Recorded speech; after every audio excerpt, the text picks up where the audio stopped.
Wednesday night. We're here with Chris from Ghosts That You Knew. How you doing, brother? I'm doing good. Hopefully you guys are too. Oh, yeah. We're always doing fucking great around here. So, I'm going to pick on Daffy tonight first since, she missed out on us earlier and yesterday. So, you get to Daff. You got to unmute yourself, genius. Right, I muted myself. It's been a day. She did it on purpose. All right, so I'm going to ask just a random off the wall question. So, if your band was a breakfast cereal, what would you call it, or what would it be? Shit. Fuck, I'm not ready for this. We'd be Blueberry. You know what I'm saying? Ooh, I like it. Yeah. I grew up loving like Frankenberry and fucking Count Chocula. Yes. Yeah. Well, I had some Frankenberry literally like this morning. It's my favorite one, but just because of the ghosts, I went with Boo. So Yes. Okay. That's just good as fuck, man. Do they still make that? Yeah. I mean, it doesn't taste the same as when I was a kid, but like every year I try to buy a box just for nostalgia's sake. Dude, I haven't had that shit since I was probably like low 20s, and I'm in my 40s now, so that was forever ago. Target, they got it, man. They got it. They'll hook you up, change your life a little bit. Man, I'm supposed to be healthy, and now it's killing me. Now craving cereal. Now I want to go. A cheat day ain't gonna hurt you. Yeah, but I'll eat the whole goddamn box. That's the problem. Okay. Feed your spirit. Exactly. All right, Meg, you're up on deck. Okay. What was the moment that made you realize we are a band now? Like this is good shit. That's interesting. I mean, I don't know. I think when a little bit of backstory. I mean, I started this project after one of the bands that I was in previously, Daydreamer, kind of went on hiatus. So I wrote like this whole EP, and I was, really stoked to like share it. I was a guitar player at the time. That's like my initial trades. Like I'd never done vocals in my life at that time, except for like screaming in my car and in my shower and stuff. And my vocalist was like, "Hey man, like I'm done." And I was like, "Okay, cool." And everything just fell apart. And I had all this like great music that I was really stoked on. So over COVID, I just kept looking for bandmates to kind of fill slots. And I couldn't find a vocalist. And I remember I sent out one of my demos because I recorded vocals and they were awful. But I sent it out to this guy that kind of like, curates the local scene, Austin Brady. And I was like, "Hey man, like, what do you think of this? Do you know anyone that'd be willing to like join this?" And he was like, "Why don't you just do it?" And I was like, "Oh, dude, that's a terrible idea." I'm like, "But yeah, I guess." So from there, it shifted, and it was a lot of rotation, finding the right people. And I remember when we filmed the music video to our debut single, "Set Me Free," it was kind of a surreal feeling, being that like the production that we did for it was a little bit more upscale comparatively to like anything I had done inside of like that kind of space. And so, yeah, I mean, I feel like filming that when it finally came together, I remember I edited that thing for like 2-3 months and then releasing and seeing that people actually listened on day one. So I think that those are kind of like two of those pivotal moments. And then we obviously had some, for us, some game changing, landmarks that came with that. So it's kind of like just like seeing people actually care as well. Those are like kind of like the three that I guess kind of hit for us. Okay. That's dope. All right, CB, you're up on deck, brother. What is the greatest fear that you have about continuing forward with any of your music? Fears. Okay. Yeah, it is almost spooky season, so I guess we can go there.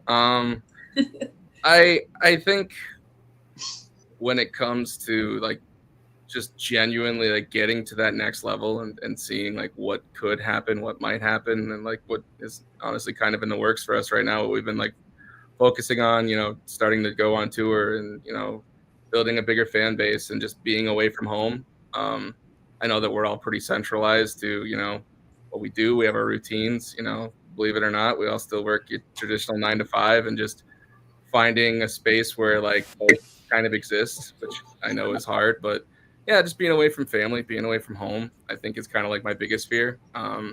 Just because I don't want to miss the important moments, but I know it's kind of the caveat. That's kind of like what you get with this, Right.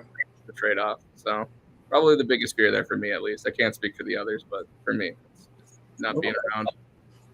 Fair enough. So since we are close to the spooky season, I'll ask this question: if you guys could put your music into the soundtrack of a horror film, what horror film would you put it in? Oh, damn. Okay. Y'all keep coming. I wasn't prepared for any of this. I was like, yeah, we're gonna talk history. What's up next? And I'm just like sitting here. I'm gonna have to go to like the discography. I love found footage films personally. Okay. So Okay. like I would love it. I mean, it's not really a place where like you have like staged music, but like I think it would be sick. Like if like, you know, like a Taking of Deborah Logan kind of thing. Movie just eerie as hell.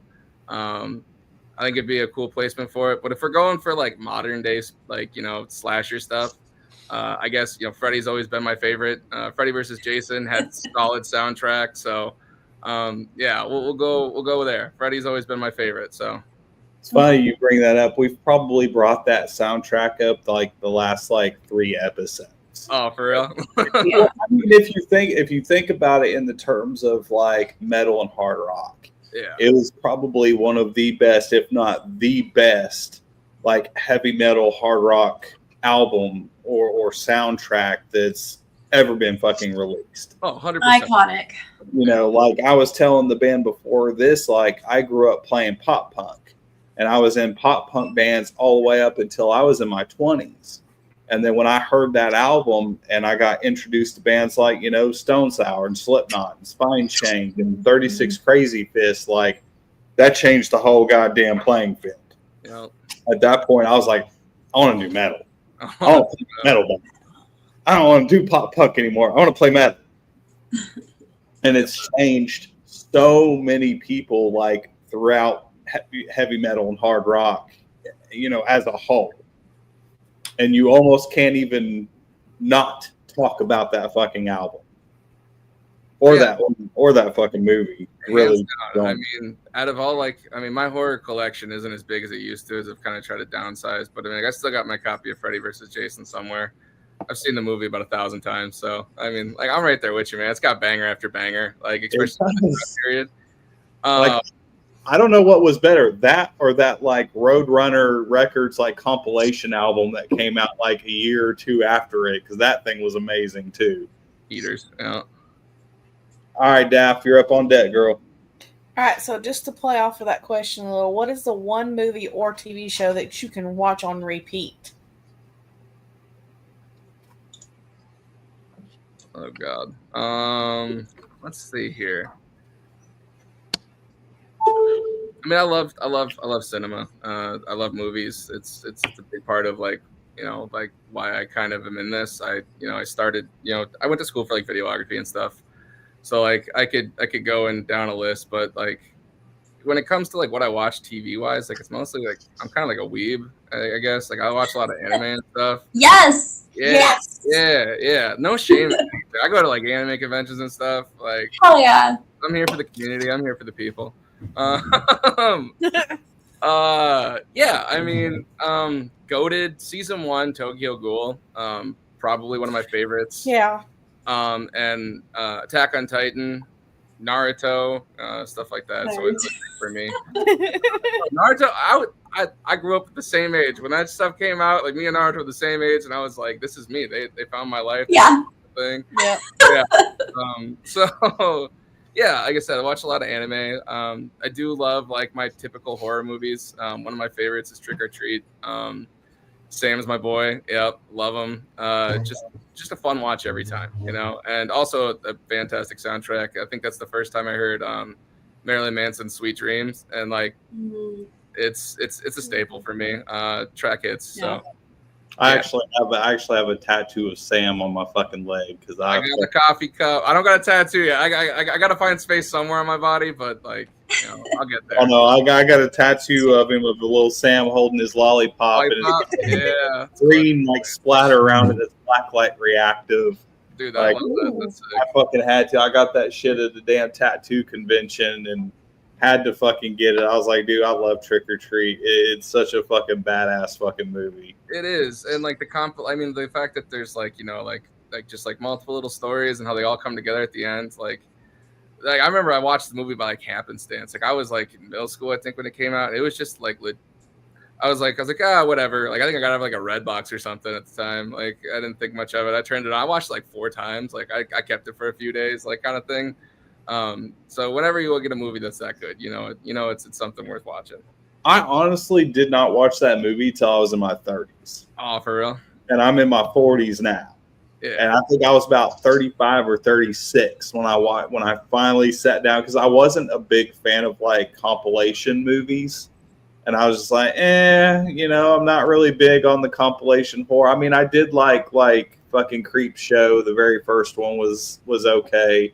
Other than that, I was never really a big fan of it. But then once I realized like it all like tied in, then I was like, oh shit, okay, this is badass. Like I dig the fuck out of this. Creep Show is its own thing, man. But I mean, I remember me and my dad, we used to watch Creep Show all the time. 1 and 2, always a fun watch. Like definitely on the weirder side, but then like you bring in like movies like VHS and stuff like that, and I don't know. Like I said, you blended the found footage with the compilation, and I was hooked for that stuff. But no, I feel you. It's definitely it's a movie of its own. Like I don't really know like too many things that I feel like really have done it like to that degree and that well. And I would love a sequel, honestly. Let's do a petition for that. God, I wish. I think it was supposed to happen. Yeah.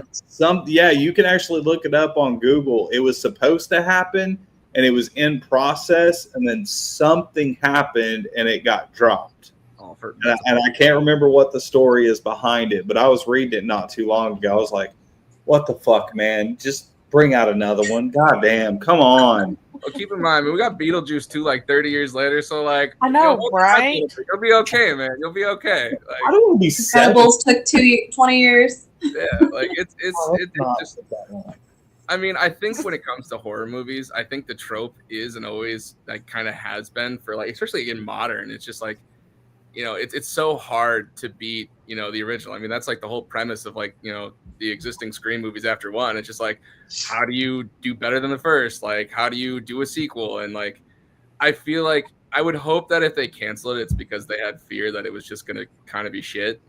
And, if they're going to do it, they should do it right. And I mean, that's my hope, at least. That's my hope. Fair enough. All right, Meg, you up. All right. Which one of you guys is most likely to catch something on fire on stage? Tyler, my drummer. The drummer. This right now too. He's definitely a showman. Yeah.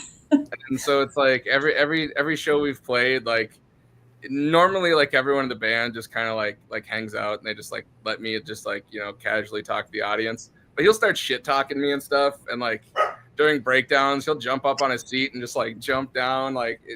So definitely Tyler. I'll give him that. I mean, we'll talk about this after, and I'm really curious to see what he says about that. But 100%, drummer energy naturally. I mean, I feel like it's extremely fitting for the scenario. So good. Fair enough. All right, CB, you're up on deck, bro. What is something that makes you feel unstoppable? Unstoppable. I don't know. I'm very aware of the fact that I'm a human in my 30s.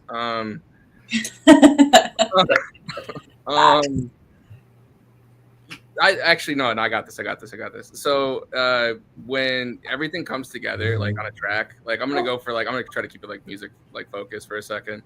But like when like I can listen back to that song and be like, damn, the goosebumps are there, and I can show it to people and they can relate on that. Like even without lyrics, like just production based only.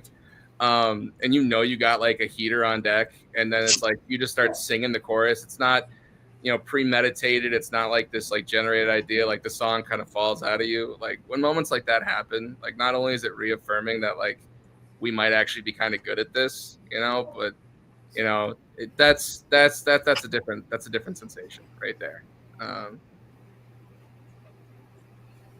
Okay, fair enough. So, at what point in your life did you decide that you wanted to be a musician, and most importantly, like rock and metal? I love this question. This is goated. I was like 7. I watched School of Rock for the first time, and I was like, I'm gonna be a drummer. Yes. Hell yeah! No, straight up, I'm not even kidding. I remember me and my siblings, like right after we watched it, we got like gel and like spiked up our hair and shit, and we were all gonna like go downstairs and make a bunch of noise and just like, you know, Oh yeah. really just like upset my mom. Yeah, that was it. So like for music, I knew at that moment I always wanted to do like drums or guitar. I wasn't necessarily sure which. And then when I got into middle school, I remember like I was really big into like Breaking Benjamin and like 3 Days Grace and stuff Yes. like that. Those were kind of like the cornerstones for me. And I heard the song Afterlife by Avenged Sevenfold for the first time. I was 7th or 8th grade, and I remember I was just like, yep, changing focus. I know what I want to do. I want to be that guy. So I put a lot of like my stock into like trying to do that. And when I was able to like get that good finally, like I had a lot of really cool people in my corner kind of pushing me away from more like the mainstream stuff. And, you know, I started by listening to some like local legends, you know, like Minnesota, like After the Burial, you know, those were really big influence. And I had a buddy who, you know, kind of like worked around Justin when he was around and stuff like that. So it's like they gave me some good insights and tips on what to try to do to be professional, even though I had no idea what the fuck I was doing for anything because I was like 15, 16. But yeah, it's straight up School of Rock. It's a vibe. If you haven't watched it in a while, definitely give it a rewatch because it's good always. Oh yeah. Love Jack Black. I don't think I've seen. I haven't seen that since it like came out, so I probably need to watch it again. Yes. I quote School of Rock weekly. It gets funnier every time you watch it. Yeah, Yes. 100%. It does. Yeah, it's like a musical for me at this point. Like I'm singing songs. It is though. I stand up on the couch when he gets up on the desk. You know, like I'm imitating. But yeah, School of Rock, 100%. All right, fair enough. All right, Daff, you're up. So if metal and rock wasn't a genre, what genre would you choose? Oh, that's interesting. I mean, like, there's like 3 directions I'd love to go. I don't know. What are they? Yeah, I'll break it down for you. So I'm really into kind of like new age instrumentals. So it's like I don't know if you've ever seen like an indie movie, like a dramedy, like where it's like they got just like these really like ambient like padscapes and the music's all just like hella depressing. But it feels uplifting. But like you're like, why do I feel bad while listening to this? I'd want to make something like that. I try to like do a lot of that inside of like our current stuff, where it's like a lot of those emotional like, you know, like synths that you hear and stuff like that. A lot of it comes from inspiration like that. Also, I would be really, really, really stoked to do like scores for movies.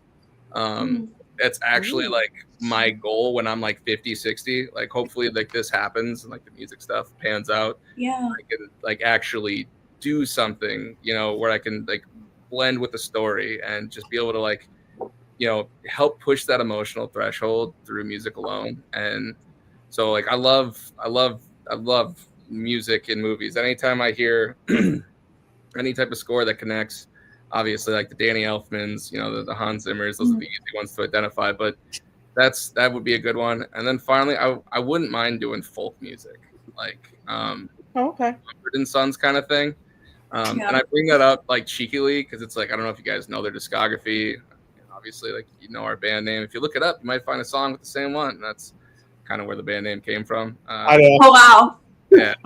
I had this discussion today. I was talking to one of our other coworkers in the company, and they're like, "Who are you interviewing tonight?" I told them, and they're like, "This is a you're interviewing a folk band." I'm like, "No, that's Mumford and Sons. That's the song." And they're like, "Wow." No. That's where I got it from. No shame. Well, when I first picked it out, like I had like 6 different band names for this thing. And like they were all like okay, and then like I was really into like, you know, Babel at the time. It was like an album that like I really just felt like as far as like perfection goes inside of music that's not rock and metal, I feel like they kind of nailed it there. Those are the songs like, you know, obviously, you know, Ghost We Knew, Ego, Beautiful, like Broken Crown, like there's just so many things on there, just raw emotion, just like right there. And so yeah, I was originally going to change it to Ghosts That We Know, just to have some variation and to try to be original with it. But yeah, no, I just kept with it. I asked like 100 people. I'm like, which one sounds better? And everyone told me they both sounded fine. So I went with what I felt was appropriate, and I just wanted to pay a little homage to a great album. So yeah. Yeah. Fair enough. Heck Fair enough. yeah. All right, Meg, you're up on. How do you split responsibilities within the band? There's a lot to do nowadays. Yeah, I'm sure. I wish they were here for this, because I feel like they're gonna probably think like, there he goes again. I do a lot of it. So like most of what we do is done by me. I try not to take away from like the support that like I get from them, because like they are some of my best friends, and I'm so grateful to have them in this project with me. Like I don't want to do it with anyone else, but I'm technically like the primary songwriter. So like I write the music, I record the music, and then they give me brilliant musicians who can kind of support it. I do most, if not all, of our social media stuff. I edit the music videos. I can't film them, unfortunately, at the same time. If I could, I would. Trust. I did. If you guys ever saw the video for our song Salvation, I filmed that on a green screen in our drummer's basement, and I slapped that together for us. Not our best work, but it was definitely an interesting attempt, and when release date came, it's all we had, so we went with it. But yeah, I mean, I think I do probably more than I should, and delegating is something that we're slowly learning on. I do want to get the boys involved with the creative process for sure. Just because like I do value their ideas. But yeah, I mean, like for the most part, like I take on, most of the back end stuff. So Excellent. All right, CB, you're up. All right. So, what sport would be the funniest to mix alcohol with? Ooh. Like, hold on. So, like, are we talking like do the sport while you're drunk? While they are playing the sports, they drink. Yeah, that's what I'm saying. oh, So like, you what's get drunk. honest for me to watch when I'm drunk? I think he means like what sport would be the funniest to watch if you make them get drunk Players. and Lacrosse, 110%. Oh my gosh. Lacrosse, yeah. I feel like so many people are taking just dome shots, like left and right. Hockey would be another fun one. I guess. Yes. Yeah, slip and falls, the brawls. They're already willing to fight. They're already. Exactly. That'd be another good one. Feels the fire. Hell yeah. Like those, I feel like those are two very Minnesotan things too. I don't even know. Is lacrosse like a thing in any other state, or is that just us? It's more along the lines of like East Coast, more along up Oh, north. so it does exist elsewhere. All right. I mean, I didn't know about lacrosse until I was like in high school, and like I thought it was kind of like a fictitious thing, and then like people started playing it, and I was like, oh, it's just Quidditch without brooms, but that's fine. Exactly. pretty much. All right, so if you guys could go out on tour and you could choose 3 bands to go on tour with you, who would you choose? That's tough. That's so tough. I mean, God, I feel like I'm gonna like offend people if I say this wrong. I mean, I feel like one of my bigger inspirations for what we do with this project kind of lies with Bring Me the Horizon. So I'm gonna kind of start there. I mean, I learned everything on how to sing from just trying to replicate Ollie and blowing my voice out on like a semi-regular basis. Yeah. I learned what not to do from trying to be him, and then I learned to be myself, kind of. And but yeah, I would love like a sempiternal like era, like if they were doing like a 10 I guess we're already past 10 years, I guess 15 year. I'd love to hop on that. I think that'd be sick. Bad Omens, absolutely goated. Yeah. My favorite bands. We've been working for all of our stuff up to this point. We've worked with Matt Dierks, who's their like front of house guy and like their audio engineer. So he's done a good job at making us sound better than maybe we are. And then because we're working actually with them now, I would say Plotinu. love Plot, love Landon. Dude's vocals are absolutely insane. But he's actually mixing our new song that we have coming out in a few weeks here. So give homage to that. Like there's a sleep token thing in the back of my mind. There's a Day Seeker thing that I want to say, but we'll pivot those because I think that they're very comparable to what we do, and I feel like it'd be a gnarly show. Yeah. Hell yeah. Okay. Fair enough. All right, Daft, you're up. So if your next album had to be entirely about one ridiculous topic, what would you choose?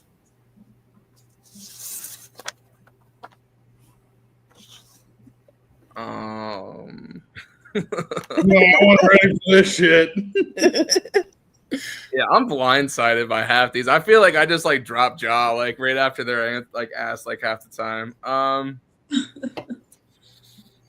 Let's do like circus music. Like let's just do like a clown show. Like just straight up. I feel I feel like Ice Nine Kills paved the way enough for me to be able to do that. So I got a guideline to follow with that. So yeah. Heck yeah. Yeah, clown shoes, straight up, size 37. All right, fair enough. All right, Meg. Who is the last person in the band that you would trust with the aux cord? Oh, it's my bass player, Berto. My boy's really into like UK drill rap right now, which is Wow. yeah, it's a vibe. Don't get me wrong, but like he also like he's got an interesting palette, and he never plays what anyone else wants to hear. He'll just start playing some like like what's this like Peso Puma like, and he's like this song is about, and he starts like talking about like how his uncle got hurt or some shit, and, like it's heartbroken. And Wow. like he translated for us, which like I always appreciate.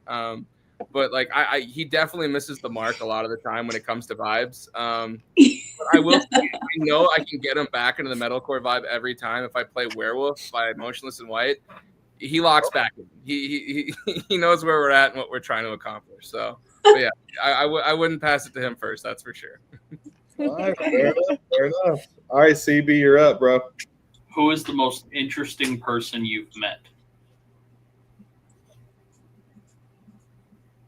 I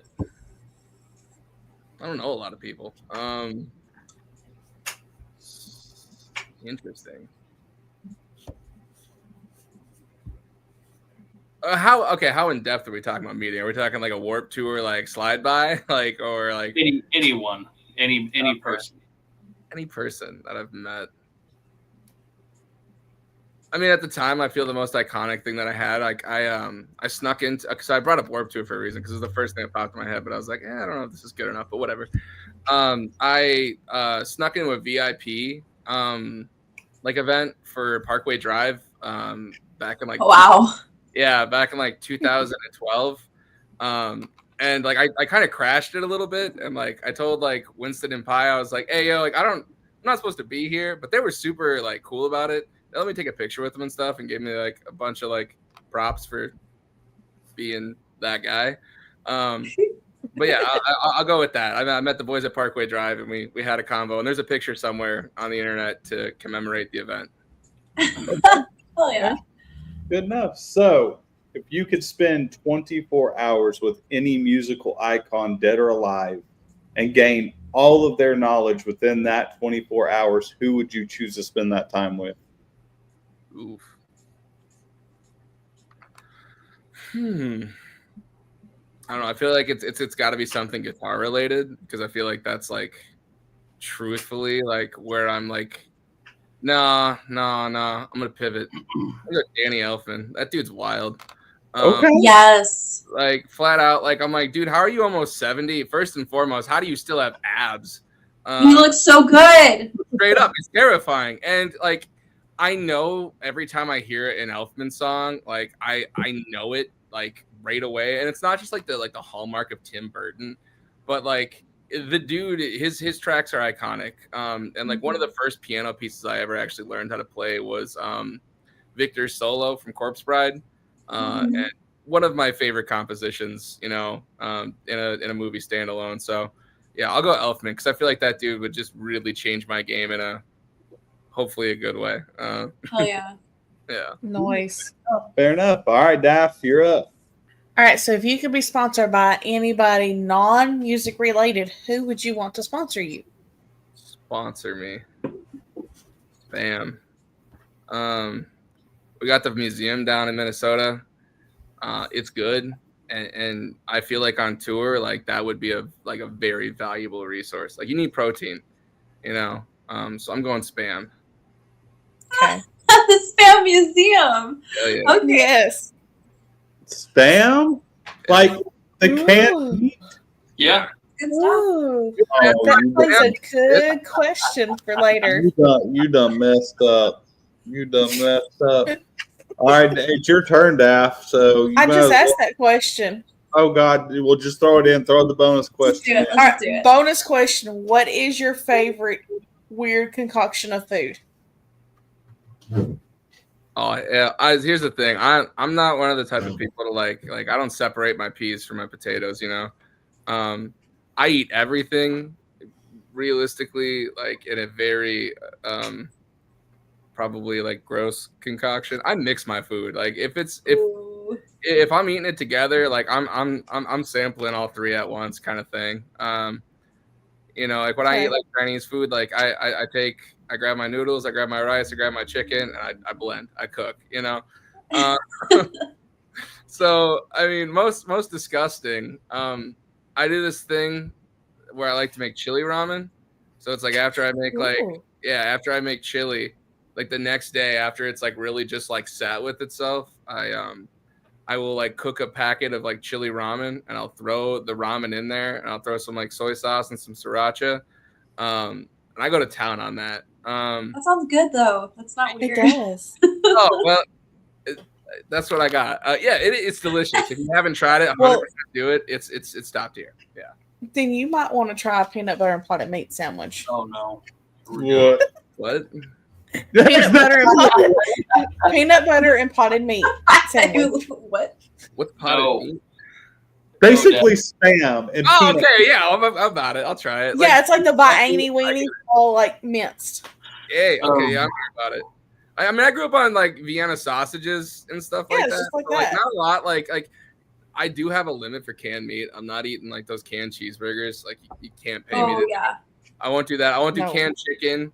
But I mean, like anything else is pretty fair game. Like I'm here for it. Hey, I'll Send take me it. your recipe. I'll definitely try it out.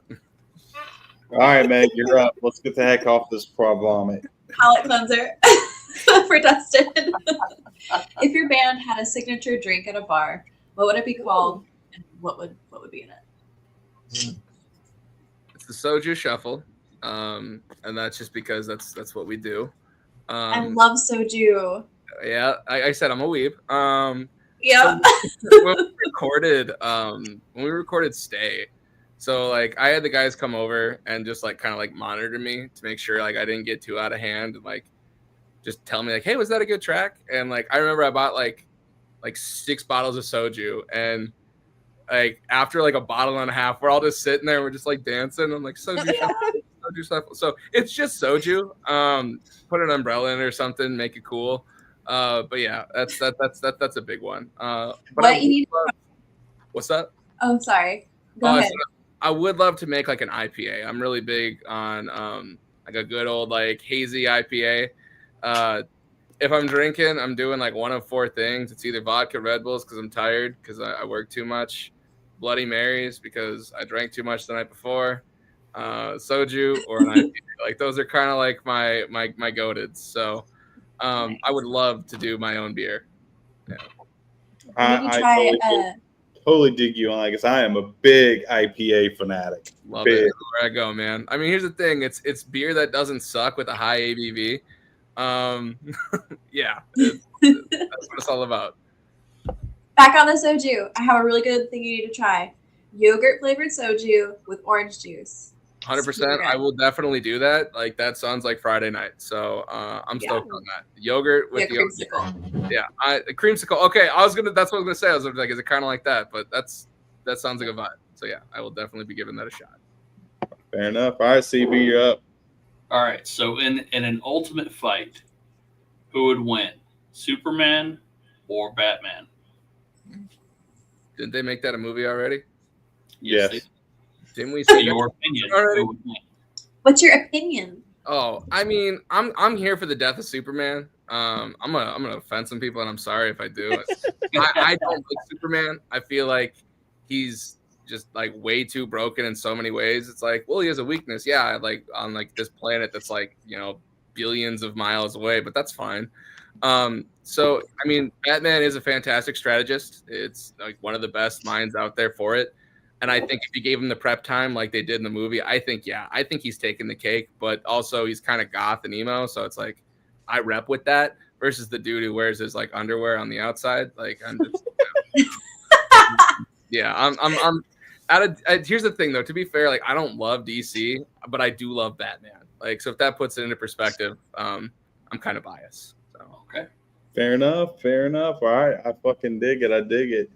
So, if you could be in a band consisted of different members from every band that you love, who would you choose to be in that band with? all right, so I got my drummer, I got my bassist, I got my guitarist, and I got me. All of us. It's gonna be perfect. No, Good answer. as far as like musical acts go, like on like you know the passing side, I think drummers. You know, I really love the Rev. I think dude's got gnarly backup vocals and like he can play just sick stuff.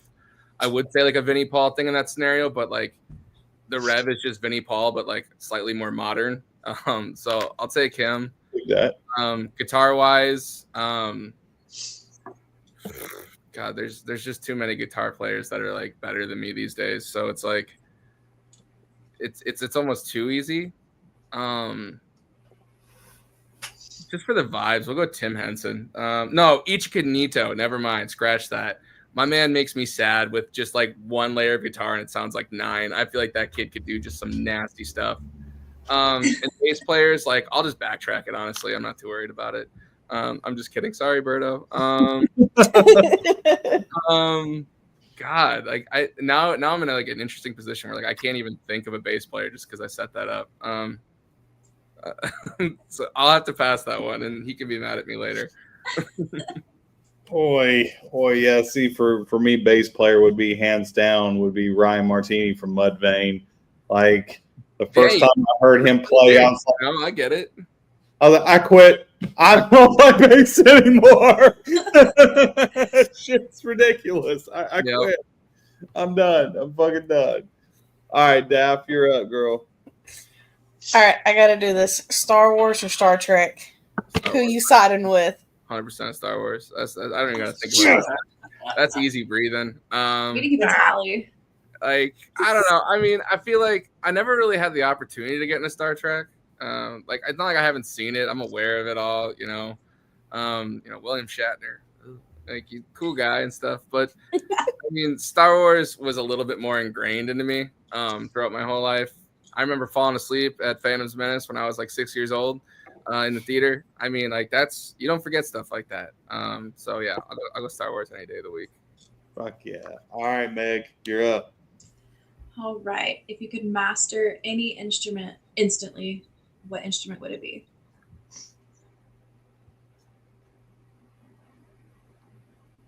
So I play a lot of instruments already, and I'm pretty good at them all. I wouldn't say I'm a master at anything because I feel like we're all perpetually learning. I'm a shitty drummer. We'll go that. I'm like Okay. out of everything I do, like my drummer said this actually perfectly just like 3 days ago. He's like, yeah, he said, we got 3 drummers in the band. I'm like, dude, fuck you. Like, and he's like, come on, buddy. I'm like, yeah, you're right. I can write them. I can't play them. I don't got it at all. It's not in me. It's never been something I've been able to really like. But I also haven't spent the time with it. I feel like if you gave me like 30 minutes to an hour, I'd probably be able to do okay. But yeah, we'll go drums because I don't really have that skill set yet. Same. All right, CB, you're up. What is Tim Burton's masterpiece film?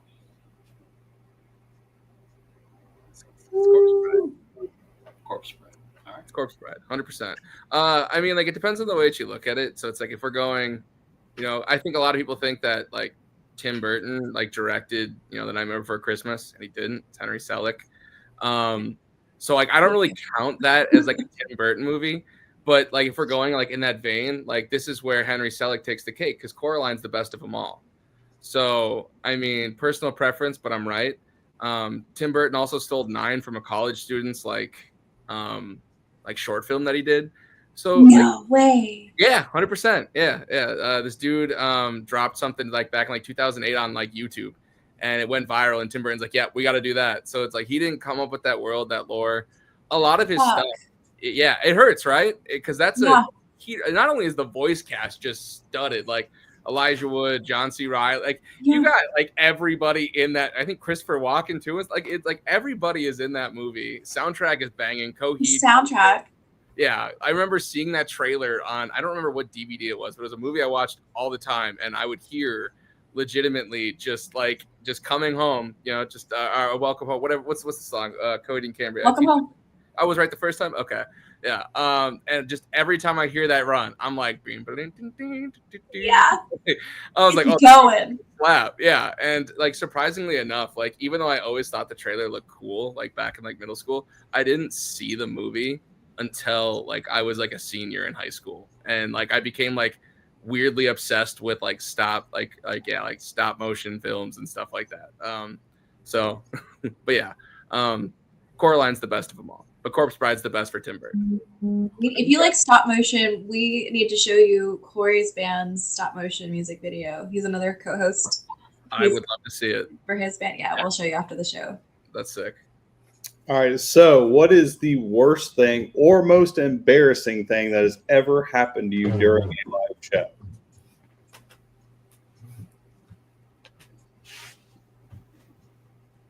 During live? Yep, during live. God. Yeah, that's a tough one.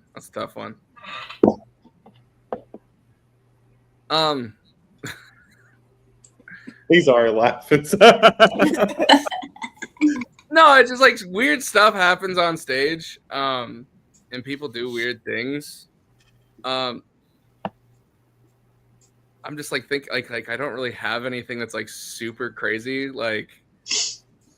But all right, I'll go with this one. So when I was in my last band, Daydreamer, so I wrote this song for the band called Cold that never got released, and it was a heater, right? And like right after like we played it, like my girlfriend at the time was like super like annoyed because there was this girl that was just like staring at me. So like a couple of like weeks later, like I get a random DM on Instagram with like a picture of my house. And she said, "Hey, do you live here?" No fucking way. Yeah. So like that's like when people ask like, because like obviously it's like if you see like like any of my Instagrams, I don't typically go by like my real name because at the time I got spooked, so I deleted all my social media and like went under like like an alias kind of thing because it's like I don't need that. So that's probably like the weirdest, like the worst thing that's ever happened. And I know like with bands like like Bad Omens and stuff like that, they talk about like how weird the fan base can get. So if you're actually talking like CB, I think you asked me a question earlier about like what's like your biggest fear. Like it's people being weird. Like because that one made me like legitimately uncomfortable. And that sat with me for like a long time. And like yeah, so that's probably the worst thing that's ever like did anything ever come of that? Like, or you just like immediately shut everything down? Was like, no. I shut my stuff down. I made a brand new Instagram.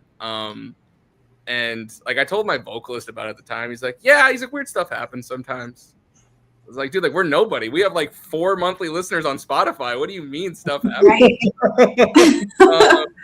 So yeah, I mean, like it's been years since. I haven't found any like dead animals like in my mailbox or something up to this point. So I think I'm probably good. But yeah, that one made me feel very, very, very uncomfortable. Oy. All right, Daft, you're up. All right, so if you can go anywhere in the world to play, where would you want to go? Okay, like there's a couple places. I mean, they're mostly just like I can like travel and not have to pay for it. Yeah. Like, I mean, like I brought up a couple of times I'm a little bit on the nerdy side, so like I'd love to go to Japan. we got some acquaintances over there in Black Sound. I don't know if you guys know the band. Taylor Berry, really, really solid dude, great voice. And every time we talk about like if they ever come here, if we ever go there. But I think it'd be sick to go over there and rip a show with the homies and Black Sound, and just get a chance to kind of experience the culture and just just be there. Yeah. Heck Fair yeah. All right, Meg, you're up. How do you want your fans to describe your shows? Not bad. I Not hope, over bad.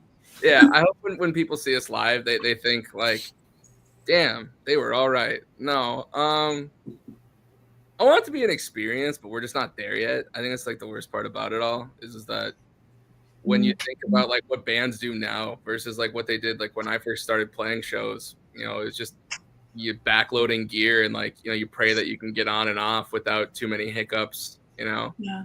And now it's like there's these screens. Like I want to get to the point where people feel like it's like like a happening kind of thing where it's like you leave feeling enlightened to some degree. Like you feel like a weight is lifted off your chest. I don't know if our music has that like capability, but I would love it if it could affect people in that manner. Yeah. Where like, they truly resonate. Like you see people go to like Sleep Token shows and like they like leave just like they've transcended. Right. I would love it if people could like find that kind of meaning in what we do. But that only depends on if we can make stuff that's connects to people like that. But that would be sick, honestly. Okay. I like that. All right, CB, you're up, bro. What is something that you wish you could tell your younger self? Start singing now. I hated singing when I was in middle school. I did like choir and stuff for a lot of years. And it was because like my school like kind of forced it on me. And I thought like singing was lame. And like now I actually teach music. And I've been doing like music lessons for like a decade now. And I tell all my students who like play guitar, I'm like, guys, sing now because you're gonna want to be good at it. You're gonna want to know what you're doing. And they're like, no, I just want to do this. I'm like, trust me. I'm like, I was the same way. So I wish that I started singing at a younger age and kind of exploring like what that looked like, because I feel like a lot of people that are like in the genre and the people that are really good at it have been doing it for like years longer than I have. I feel like I'm very much in like my infancy with learning how to do the stuff. And it's like, I feel like I could be, because there's songs that I write sometimes that I just can't sing. It's just like I don't have the capacity to get myself there. And so like when that happens, it feels like we kind of have to scrap something that could have been really, really good. And I'm perpetually expanding the range. I'm always, finding cool new things, but I wish that I took singing a little bit more seriously when I was like in like middle school. All right, fair enough. So for any kind of, I'm gonna still CB one of CB's questions. For any upcoming brand new bands that are just started, never really played out before, what is one piece of advice that you could give them that you did not get when you first started this? I mean, mostly the thing that I think that people don't want to hear, and it's the fact that this is a brand, not just a band. I feel like people don't always they want to be able to just create the music and not have to worry about the social media stuff. We go through it with our stuff as well. But if you're not willing to play ball, there's a million bands out there that are just as good, if not better, that are. And that if you actually want to succeed in this, like you have to find things that actually connect you to your community, that actually, send some sort of relatable like message so that they want to stay and watch when there are, probably millions of videos being uploaded on places like TikTok and Facebook and YouTube every single day. What are you doing to, get ahead of the noise there? And you could be the best. Talent doesn't always make you number one. You need to have a balance of everything. And if you just focus on being just number one, I think that, you could be the greatest guitar player in the world and never receive recognition. Some of my favorite underground artists, are people that are not household names. And I think that they're the best. But, if that's just the thing that you focalize on and you don't have anything to get you to people, I think that, you're kind of shooting yourself in the foot, and it's going to be a journey that's going to probably lead you to, ending, early before really seeing your true potential because you didn't get the opportunity to find the fan base. But it takes more than just talent to get there. You got to be willing to put yourself out there and, try to find your audience. Fair enough. All right, Daff, you're up. All right. So, what is your favorite venue to play? Local, like hometown stuff. Like I love the Amsterdam. I think I've played there like more than like any other venue that we've done in the area. And I've played with like really cool acts there. Like I've played with like Red Jumpsuit Apparatus, which was probably bigger, like a bigger band. That was surreal. That was like my first big show I ever played, and I was like, I don't know what I'm doing here, but okay. We were a deathcore band too. Like that was the worst part about it. Like deathcore. Bass player was cool as shit. Guitarist looked like he hated me. But oh well. But yeah, like Moss to Flames, we did Currents, like Attila, stuff like that. So it's like there was a lot of really great shows that happened in that area. So for me, it's just a venue where I've done a lot of things. I've seen a lot of my friends do a lot of cool things. And I feel like they're always giving opportunities to kind of like the locals in our area. So like I got a lot of love and respect for them and the Caboose too. Like I feel like the Caboose is so opening and welcoming. Like granted, like you walk outside, you feel like you might get stabbed a little bit, like, and that's okay. But, part of the fun. Yeah. The adventure. That's going to a metal show. But yeah, I mean, like when you're in there, like it's hot, everyone's sweating, we're all uncomfortable, we're all there for the same thing, and it's to see someone that we love, and we're super stoked to be there. So I also love the Caboose as well. For like places where I've gotten a chance to play in Minnesota, places that I want to play, I would love to play the Fillmore. But that's a really tough cookie to crack. So. All right, fair enough. All right, so before we get into y'all's music video for Stay, Meg, you get the last question of the night. So you go ahead and get right into it. What is Ghosts That We Knew most excited about for the remainder of 2025? So without spilling like too much about like what we're trying to set up, because like everything is just so like up in the air. We're going through a lot of big changes with just like our layout and how we're doing things. Not like member changes or anything like that. Just people are moving and people are, having families and stuff. And I'm really excited to see how we navigate the next chapter as we release the next song that we have coming out. The song's called Intertwine. I'm very excited about it. Like I said, we're working with Landon Tours from The Plot and You. And I can't wait to see what that's like. And we're also planning to do some small like Midwest tour stuff. Hopefully end of 2025, absolute latest 2026. But I'm stoked to see it happen. We're gonna try to headline, which is weird. But yeah, I'm really stoked for those things. Fantastic. So on that, for all you that are watching, we actually have the music video for Stay that we're going to show for you guys. Please make sure that you go check out all of their social media accounts, Facebook, Instagram, TikTok. I don't know. There's 50 bajillion fucking now platforms out there. There's a million of them. Have a Lemon 8 and some shit called Blue Sky, and I don't fucking know how.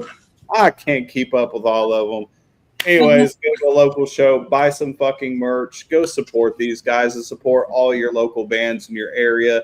Don't be a pussy. Go to a fucking show. It's like usually like 10, 15 bucks. Just fucking go. I guarantee you're going to see better bands at your local venue than you do half of these damn big bands. I promise you. And you're going to have a hell of a lot more better time. Anyways, here's the music video for Stay. We love everybody. Thank you. We'll see you later.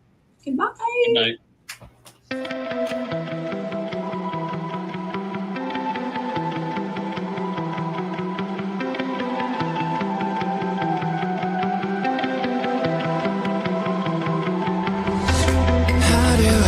This ground, dead memories that I can't forget now. Made our mistakes, dug our own graves. We both swore it wouldn't end this way, because paths like it was fate.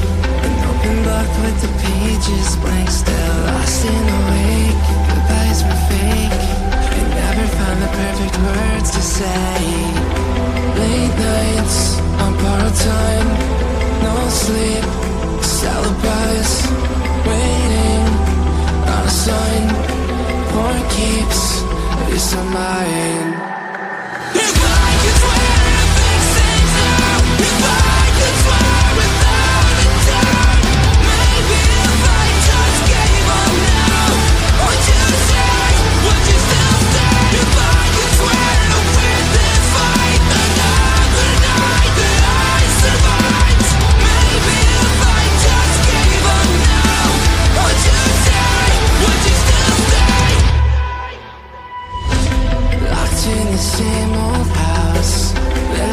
just to tear your walls down. Numbers will fade if we never change.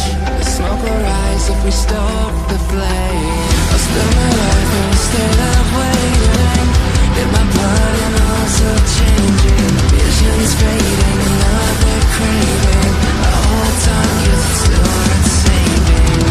Can we forget when things went wrong? Let's get it cold here on my own. If I could swear to fix things out, if I could swear without a doubt, maybe if I just gave up now, would you say, would you still stay? If I could swear to win this fight, another night that I survived, maybe if I just gave up now, would you say, would you still stay?